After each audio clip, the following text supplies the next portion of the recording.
Hello survivors, welcome to Rogue Loops. It is an action roguelike that is kind of based off of Hades slash Loop Heroes.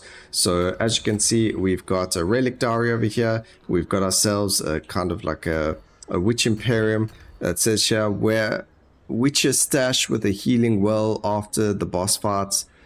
We only got one boss fight in the game, so I don't really see a point in having this until we actually land up getting access to the early access of the game, or the alpha of the game, which we don't have access to, unfortunately. We're going to go and put a point into first hit over here. We've got a point in backstab, new room regen, resurrect, and then also dodge to damage. So when we dodge an attack, we gain extra damage for your next attack, which I thought would be pretty good. And then we've got this guy over here. We need to have these over here for the blessing of omens, which is our shield, which means I have to remember to do that. But let's get straight into the action and show you guys what we mean by a loop hero slash Hades. What we do essentially is, as we land in a room, you can see we're in a circular arena. There's doors on both sides. What's going to happen is we get an option over here with a magical crystal pierce and makes enemies around it invulnerable,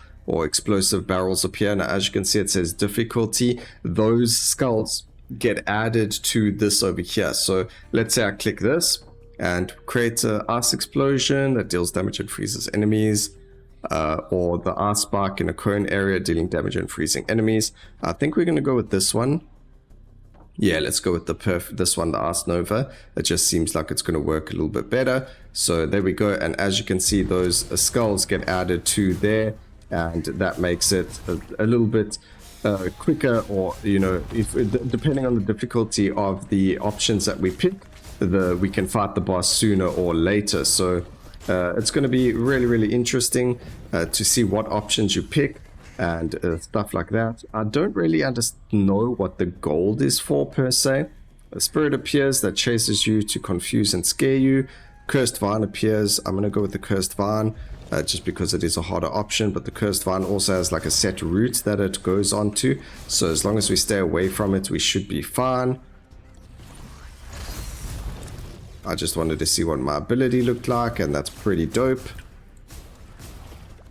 I do like that enemies' abilities, every single one of them is telegraphed, so it does become quite easy. So now you see we did this room, we go back into the next room. It says room debuffs is explosive barrels. So essentially what happens is now we can get giant enemies, or taking damage from enemies temporarily restricts vision. This one is quite hectic. It says difficult. I think this should be at least a difficulty 2, to be honest. But we're going to go and collect the mini boss over here just so we can get empowering relics. And I actually want to grab the dazzling slashes to electrify enemies. I'm assuming that electrify is like shock, so we either deal more damage, or what it does is stun enemies. I'm not actually 100% sure which one it is, but I'm quite happy to, test it, I guess. See where we can go with electrified enemies. That guy needs to be paused.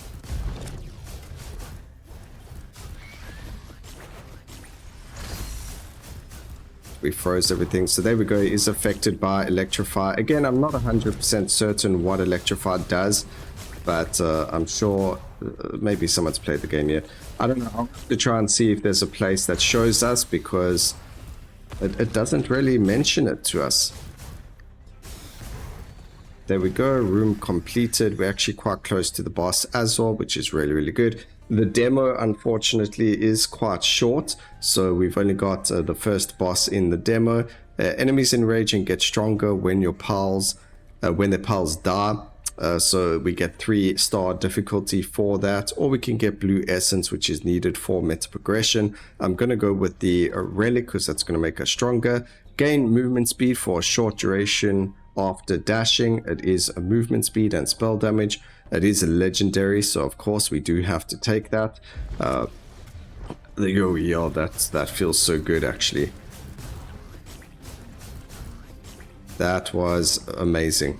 Also, if you manage to slay the enemies further away from each other, they don't get the buff or the damage increase for their pals dying. So there is that option as well, just so you know, that they have to be within the vicinity of that circle that pops out every time you land up getting rid of them. So there is that. To receive 1 soul, I want the soul, so we're actually going to get that so I can show you, because we need souls to upgrade our shield. So we're going to grab the soul over there. That's resources. It makes sense to grab it.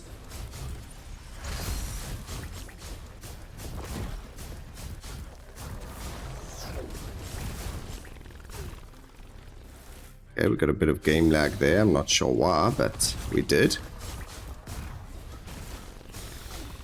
Okay, there is 2 things here. So first thing is, you can see that we are able to dodge abilities using the walls, which is very nice, because some abilities like that laser dude can be quite irritating. So having the ability to run behind a wall instead of having to interrupt him, it is a lot easier.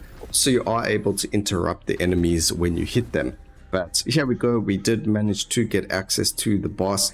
That went relatively quicker than I thought it would go.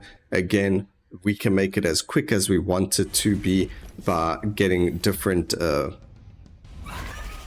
what's the wording, getting different options out there. So this is the boss fight.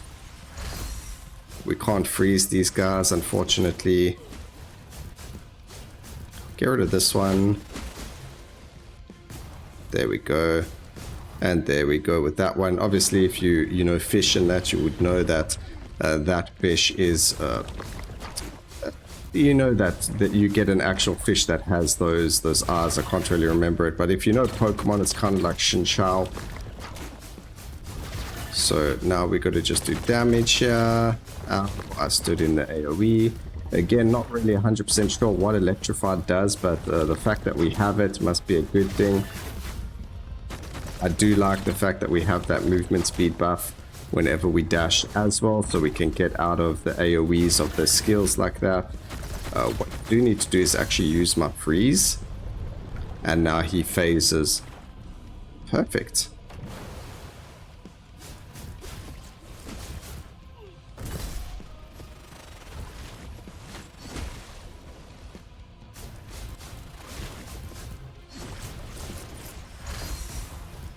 Okay, that one is more annoying to deal with, so we kill that one first. And then that one over there, and now the boss is back.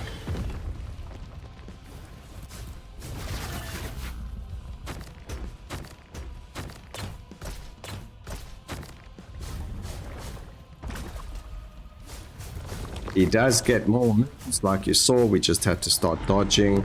He's got this move now as well, which we have to dodge through to not take damage. They are framed as well, by the way, so if you dodge at the right time, you are able to dodge the ability that they use, even if you're standing in its area of effect as well, just so you know. So like over there, we were able to dodge the ability quite easily. And there we go, boss down. So pretty cool that Yermarid has fallen. We do get another soul. We actually get 2 souls for him being slain. So let's go show you what the souls are for. We got 3 souls now. I actually didn't know you get souls for killing him, which is fantastic. So a couple of things. One, they seem to have removed the demo screen. It did say this was a demo, well done. But the game has 4 characters that will be there in early access. We got Circa, Gabrielle, Amber, and Aiden. Aiden's the one with the sword. We can assume that that is a crossbow. That's either going to be fists or something bigger, like maybe a hammer or something. And then we've got, I guess, a spellcaster being the mother over there as well. Only available in the full version. So we can only play with 1 character. There is a target dummy over here to see your damage. This shows you what all the relics are that you've found so far. So we did find that a legendary one as well. I don't know, it doesn't say or, you know, show you what electric does. It would be nice if it could do, if you push a button maybe or something, that you could find out what Electrified does in the game. I don't believe there is any option to find out what it is either. We've got our meta progression over here, which we showed you. It does look like something changed here, but no, probably didn't. You get rerolls. We've got luck, so we get an increased chance to find rare or epic options when we go through the loop. We get increased gold, which I haven't really found what it's for. Maybe there's an NPC in one of the loops. We gain more gold. We get a strong heart, so your health is above a certain percentage. You gain damage, movement speed, dashing. We've got reviving with max health every single time we die for the first time in a room. So that's also a really nice one to just rush to, and so on and so forth. But we've got this guy over here that we can speak to. As you can see, we can level up our blessing of omen, which is going to give us increased critical damage, which is awesome. And then we how do I unlock sparks of protection? Oh, I think that's over there. So let's see if it does unlock it. There we go, we've unlocked it. It says it scales with attack damage. We thrust our shield forward, dealing damage in an area away before releasing his shield. This damage increases with attacks that hit his shield. And then we've still got one more of these over here, so we can just go and level it up. And we actually get increased even further blessings, which is cool. So charge for counter with each attack Aiden blocks with his shield. He becomes angrier and gains attack damage for a short duration. So that's kind of giving you a reason to use your block as well. And also it increases our base stats. So we're going to get +1 to damage next time we level that up, which is pretty cool. So that's what that does. And that is the entirety of the game. I hope you guys enjoyed the video. Please remember to like, comment, and subscribe for more videos like this in the future. And always remember, keep safe, survivors. Until next time, cheers.